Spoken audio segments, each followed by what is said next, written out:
देश में कोरोना की स्थिति क्या है, कोरोना के खिलाफ मुहिम में कितना सफल हुआ है हिंदुस्तान, यही आपको दिखाते हैं इस खास रिपोर्ट में। आखिर कोरोना की दूसरी लहर पर कैसे काबू पा सकेगा हिंदुस्तान? कोरोना के खिलाफ जंग में अभी निर्णायक मोड़ पर है देश। कोरोना पर जीत के लिए बड़े कदम उठाए गए हैं। कई राज्यों में लॉकडाउन है, पाबंदियां हैं। क्या कई राज्यों में लॉकडाउन का असर हो रहा है?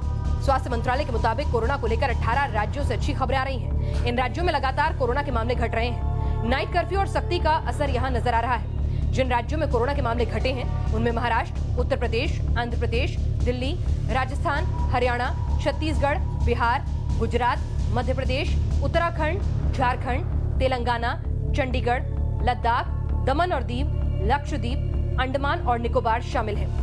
ये तो कोरोना से जुड़ी अच्छी खबर है, लेकिन आंकड़ों में छिपी एक बुरी खबर भी है जो 16 राज्यों से आ रही है। 16 राज्यों में कोरोना के मामले बढ़ रहे हैं। जिन राज्यों में कोरोना के मामलों में इजाफा हो रहा है वो हैं कर्नाटक, केरल, तमिलनाडु, पश्चिम बंगाल, उड़ीसा, पंजाब, असम, जम्मू कश्मीर, गोवा, हिमाचल प्रदेश, पुडुचेरी, मणिपुर, मेघालय, त्रिपुरा, नागालैंड और अरुणाचल प्रदेश। चिंता की बात कोरोना के सक्रिय मामलों को लेकर भी है। कई राज्यों ने बड़े कदम तो उठाए हैं, लेकिन सक्रिय मामले कम नहीं हो रहे। 13 राज्यों में 1 लाख से ज्यादा सक्रिय मामले हैं। कोरोना के खिलाफ स्वास्थ्य मंत्रालय की तरफ से जरूरी गाइडलाइंस भी जारी किए गए हैं। अगर आप देखें तो पाते हैं कि आज रनअवे स्प्रेड ऑफ इन्फेक्शन जो कि कुछ प्रांतों में नोट किया गया, उसके लिए जरूरी है कि स्ट्रिंजेंट कंटेनमेंट एक्टिविटी जो कि मिनिस्ट्री ऑफ होम की गाइडलाइंस के द्वारा और ministry of health government of India के द्वारा स्टेट्स को प्रोवाइड की गई हैं, उस पर हमारा कार्य चलता रहे। एक केस एनालिसिस के रूप में देखें तो पाते हैं कि कैसे स्ट्रिंजेंट कंटेनमेंट मेजर्स हमें इन्फेक्शन के स्प्रेड को कम करने में सहायक हो सकते हैं। कुछ सुधार तो हुआ है, लेकिन ये नाकाफी है। अभी पूरे मामले में बहुत कुछ किए जाने की जरूरत है। चिंता की बात यह है कि देश में कोरोना पॉजिटिविटी रेट 21% है। इस रेट को जल्द से जल्द कम करने की जरूरत है। Team news nation. तमाम चुनौतियों के बीच देश की राजधानी दिल्ली से राहत भरी खबर आ रही है। अब उसी की चर्चा करते हैं। यहां पॉजिटिविटी रेट लगातार कम हो रहा है।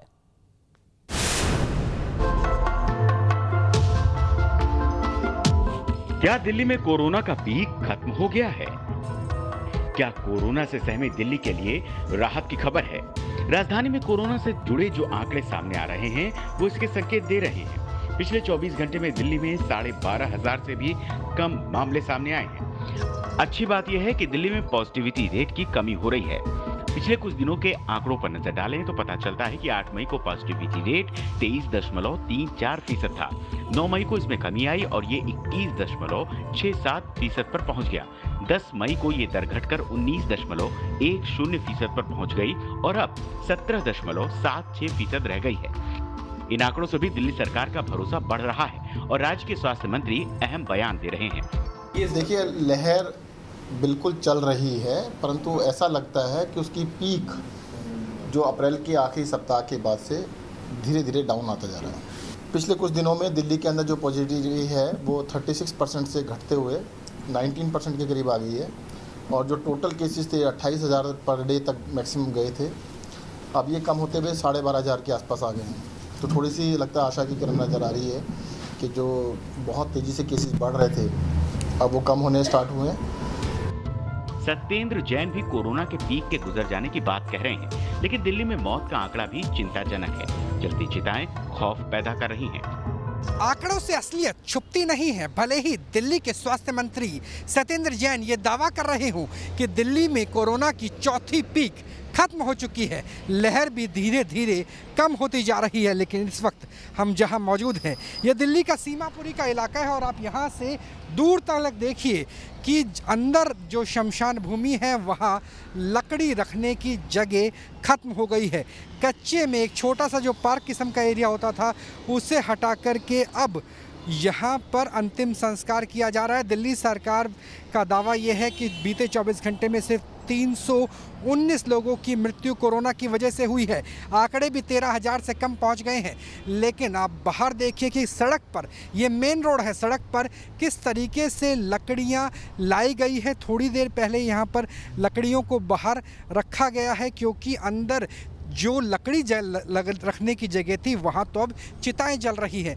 मैं चाहूँगा कि मेरे वीडियो जर्नलिस्ट थोड़ा सा जूम करके दिखाने की कोशिश करें कि किस तरीके से अंदर से अभी भी चिताओं का धुआं लगातार नज़र आ रहा है।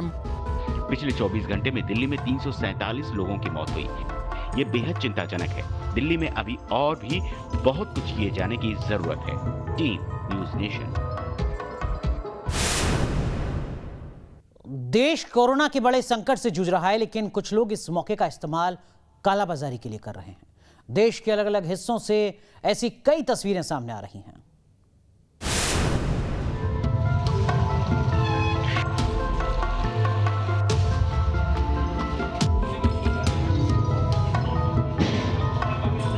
पुलिस की छापेमारी और एक घर से बरामद हुए 33 ऑक्सीजन सिलेंडर। हरियाणा में अंबाला की पुलिस ने कार्रवाई की और सिलेंडर को जब्त किया। जहाँ पर ऐसी जानकारी आ रही है उनके खिलाफ कार्रवाई कर रहे हैं। लगभग 45 लोगों को हम गिरफ्तार कर चुके हैं और हम बख्शेंगे नहीं किसी को। ऐसे समय में जो मुनाफाखोरी करने की कोशिश करेगा, चाहे वो मेडिसिन्स में करेगा, चाहे वो सिलेंडर में करेगा या किसी और चीज़ में करेगा, तो हम उनको बख्शेंगे नहीं। कालाबाजारी की ये तस्वीरें एक राज्य तक सीमित नहीं है, कई राज्यों से ऐसी खबरें आ रही हैं। ऑक्सीजन सिलेंडर की कालाबाजारी हो रही है। इसके साथ ही फेक मेडिसिन की खबरें भी सामने आ रही हैं। फेक रेमडेसिवियर इंजेक्शन का काला कारोबार चल रहा है। दिल्ली में 8 लोगों की गिरफ्तारी की गई है। महामारी इतने चरम पर है, हजारों लोगों की डेथ हो चुकी है, संक्रमण लगातार बढ़ता जा रहा है। ऐसे आपदा में लोग अवसर की तलाश करके कहीं ना कहीं बड़ा जुर्म भी कर रहे हैं। रेमडेसिविर इंजेक्शन के लिए कालाबाजारी काफी तेजी से हो रही है। इसको लेकर के पुलिस ने भांडाफोड़ करके 7 से 8 लोगों को गिरफ्तार भी किया और गिरफ्तार करने के साथ में उनके पास से तमाम ऐसे इंजेक्शन जो फेक इंजेक्शन थे वो भी बरामद किए हैं। ना सिर्फ जो रेमडेसिविर है उसको फेक तरीके से बनाया जा रहा था, बल्कि उसके नकली इंजेक्शन से लेकर के हजारों लाखों रुपए में बेचे जा रहे थे। वो इंजेक्शन जो सिर्फ 2800 रुपए से 4400 रुपए जिसकी कीमत तय की गई थी, उसको 1-1 लाख 1.5 लाख रुपए में बेचा गया। दिल्ली से उत्तराखंड तक फेक मेडिसिन का काला कारोबार चल रहा है। क्राइम ब्रांच की टीम उत्तराखंड में भी छापेमारी की कार्रवाई कर रही है। दिल्ली से सैयद आमिर हुसैन के साथ टीम न्यूज़ नेशन। जी हां, रेमडेसिविर इंजेक्शन पर आपने हमारे सहयोगी सैयद आमिर को सुना। दरअसल में आज की तारीख में रेमडेसिविर इंजेक्शन के लिए कोरोना संक्रमित मरीजों के परिवार वाले मुंह मांगी कीमत देने के लिए तैयार हैं। दवा के कुछ कारोबारियों ने इसी इंजेक्शन को संक्रमण काल में अपनी कमाई का जरिया बना लिया है। लेकिन सोचिए, अगर जिस इंजेक्शन को आप प्राण रक्षक दवा समझकर हजारों रुपए में खरीद रहे हैं, दवा की जगह ग्लूकोज और नमक का घोल हो, तब क्या होगा? ऐसा ही एक मामला सामने आया है मध्य प्रदेश के जबलपुर और इंदौर में।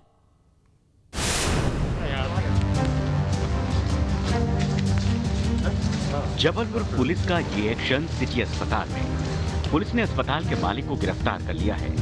आरोप है कि इस अस्पताल में भर्ती कोविड मरीजों को नकली रेमडेसिवियर इंजेक्शन लगे हैं। दरअसल अस्पताल मालिक सरबजीत सिंह मोखा के तार गुजरात के मोरबी में बनी नकली रेमडेसिवियर इंजेक्शन से जुड़े हैं। 7 मई को गिरफ्तार दवा व्यवसायी ने सरबजीत सिंह मोखा का नाम लिया था। जांच में पुलिस को मोखा के खिलाफ सबूत मिले, जिसके बाद उसे गिरफ्तार कर लिया गया। कल रात को हमें सूचना मिली थी कि सिटी हॉस्पिटल का संचालक सरबजीत मोखा वहाँ एडमिट है। तो हमने वहाँ जाकर पता किया तो पता चला था कि वो एडमिट है। तो हमने वहाँ रात में अपना पहरा लगाया था और सुबह हम उन्हें लेकर आए, पूछताछ कर रहे हैं हम उसकी। पुलिस जांच में ये बात सामने आई है कि 500 इंजेक्शन जबलपुर में खपाए गए हैं। आरोपियों ने ही सिटी अस्पताल के नाम लिए थे। पुलिस के मुताबिक अभी ये जांच हो रही है कि नकली इंजेक्शन की वजह से किन किन मरीजों की मौत हुई है। इस बीच इंदौर में नकली रेमडेसिवियर इंजेक्शन से कई मरीजों की मौत के मामलों में मृतकों के परिजनों ने अपना बयान पुलिस को दर्ज करवाए हैं। इस मामले में कई बिचौलियों की पहचान की गई है। पुलिस ने आरोपियों के खिलाफ गैर इरादतन हत्या जैसी गंभीर धाराओं में केस दर्ज किए हैं। नकली इंजेक्शन के सौदेबाजी में दवा बाजार के कई बड़े दलालों और डॉक्टरों की भूमिका भी संदिग्ध मिली है। जो यहाँ दर्ज किए गए थे उसमें 4 प्रकरण दर्ज किए, जिसमें 11 आरोपी गिरफ्तार किए गए थे। एक प्रकरण में 4 आरोपी गिरफ्तार किए गए थे, जिसमें ये पता चला था, गुजरात से जानकारी ली थी। एक आरोपी की तलाश में हम लोग गुजरात से कांटेक्ट में थे। उसमें जानकारी मिली थी कि जो सुनील मिश्रा है वो वहाँ से नकली इंजेक्शन लाकर यहाँ पर सप्लाई कर रहा था। उसी श्रेणी में आज 3 लोग फरियादी उपस्थित हुए थे, जिनने ये बताया था कि ये इंजेक्शन हमने लिए थे और अपने परिजनों को दिए, जिससे उनकी मृत्यु हो गई। उसके आधार पर हमने धारा गैर इरादतन हत्या का प्रकरण धारा बढ़ाई गई है इसमें। अभी जो गुजरात पुलिस ने जानकारी मिली है उसके आधार पर लगभग 500-700 इंजेक्शन उसने इंदौर में खपाए हैं इसी अंदर। दरअसल मध्य प्रदेश में जो नकली रेमडेसिवियर इंजेक्शन मिले हैं वो गुजरात के मोरबी में तैयार किए गए थे। इन्हें ग्लूकोज और नमक से तैयार किया गया था। जाहिर है एक और देश भर में कोरोना वायरस की दूसरी लहर से कोहराम मचा है। हर रोज लाखों लोग कोरोना महामारी की चपेट में आ रहे हैं और हजारों की जान जा रही है। लेकिन कुछ लोग चंद रुपयों की लालच में अपना ईमान तक बेचकर दूसरों की जान से खिलवाड़ कर रहे हैं। Team news nation. और अब बात देश में वैक्सीनेशन की पूरी मुहिम की, जिसे लेकर अलग अलग हिस्सों से अलग अलग तस्वीरें सामने आ रही हैं। देश में कैसी चल रही है वैक्सीनेशन की मुहिम, बताते हैं आपको अपनी इस अगली रिपोर्ट में।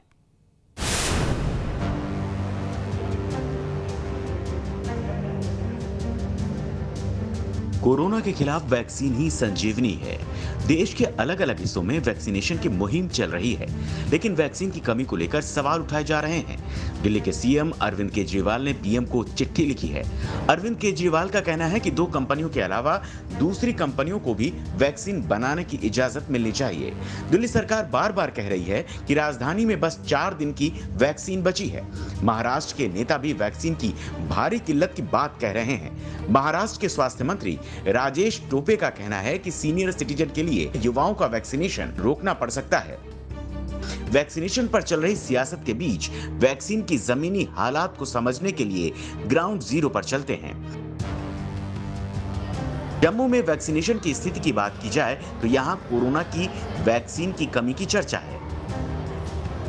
देश की दूसरी जगहों की तरह जम्मू कश्मीर में भी सरकार ने 1 मई से 18 साल के ऊपर लोगों का वैक्सीनेशन जो है वो यहाँ पर शुरू कर दिया था और कोवैक्सीन की 75,000 डोजेज जो हैं वो यहाँ पर जम्मू कश्मीर में मंगवाई गई थी और जम्मू और श्रीनगर दोनों जगह पर 5 सेंटर बनाए गए थे जहाँ पर कोवैक्सीन यहाँ पर लोगों को लगाया जा रहा था।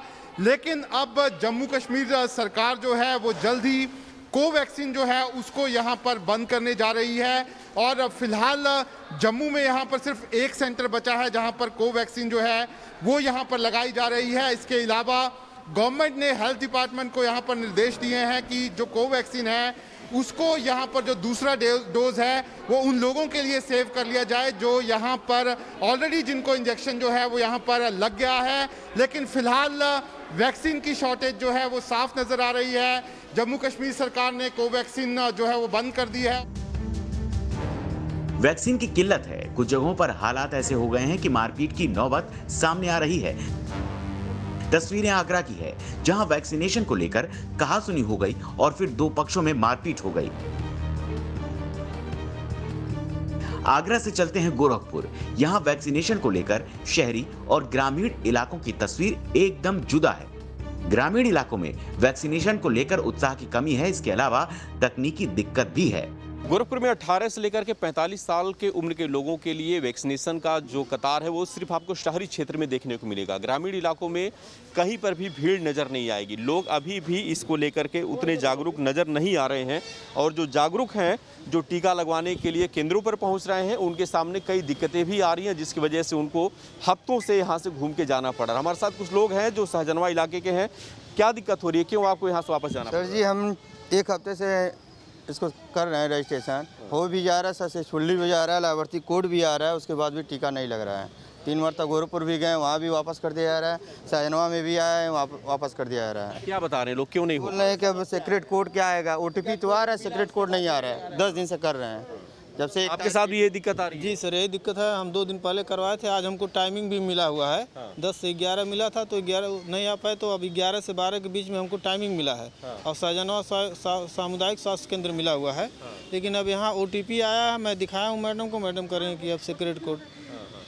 आपके साथ भी दिक्कत हो रही है? क्या दिक्कत हो रही है? सब ऑनलाइन सब कर दिए, उसके बाद भी दिक्कत हो रही है यहाँ पर। मनमानी कर रहे हैं।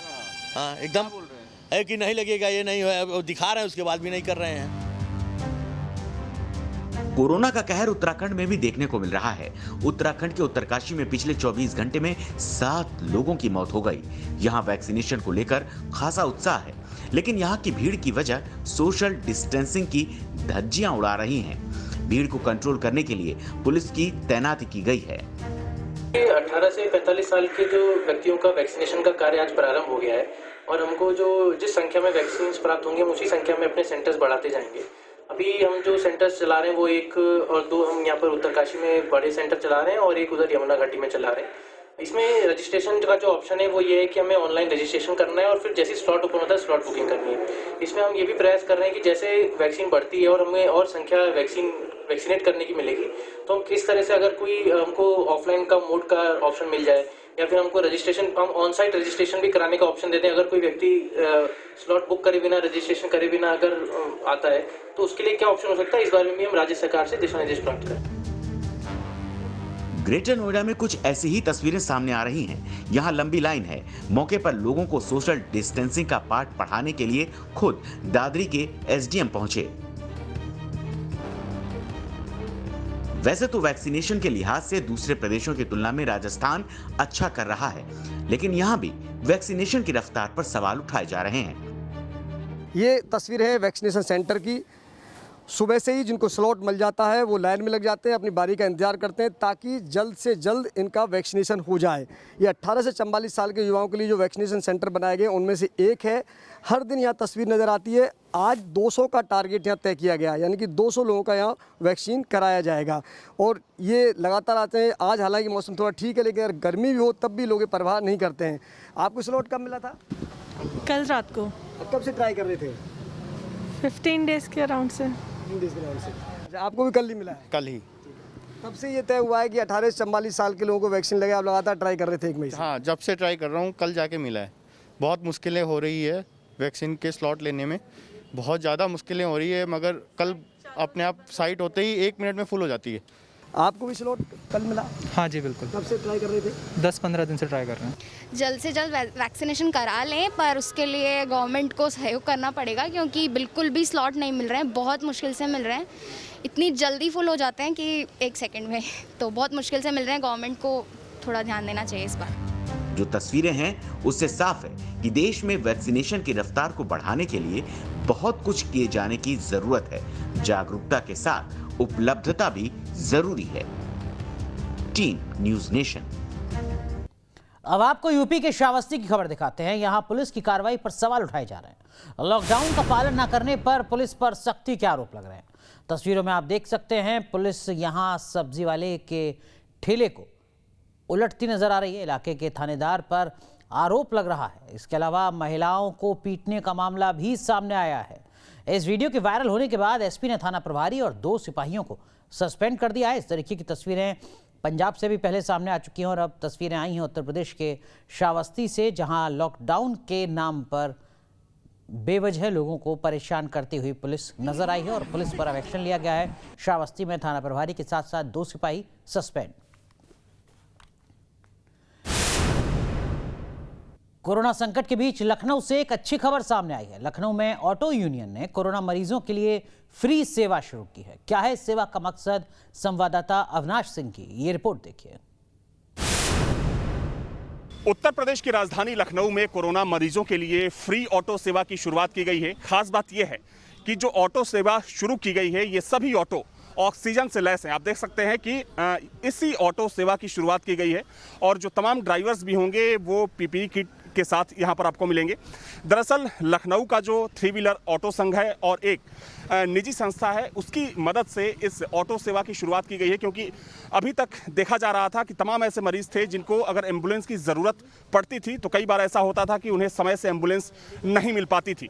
वैसे में लोगों की समस्याओं को देखते हुए और ख़ास तौर पर जो कोरोना के पेशेंट हैं और जो उनके परिजन हैं उनकी समस्याओं को देखते हुए एक निजी संस्था की तरफ से इस सेवा की शुरुआत की गई है। निजी संस्था की तरफ से जो सेवा शुरू की गई है उस संस्था की संयोजक है मेरे साथ स्वाति श्रीवास्तव जी। स्वाति जी, जो ऑटो सेवा आप लोगों ने शुरू किया है, हम लोग देख रहे हैं कि बाकायदा इसमें ऑक्सीजन के जो सिलेंडर हैं वो लगे हुए हैं, तो क्या क्या सुविधाएं हैं और जो कोरोना के पेशेंट होंगे उनको किस तरीके से ये सेवा मिल सकती है?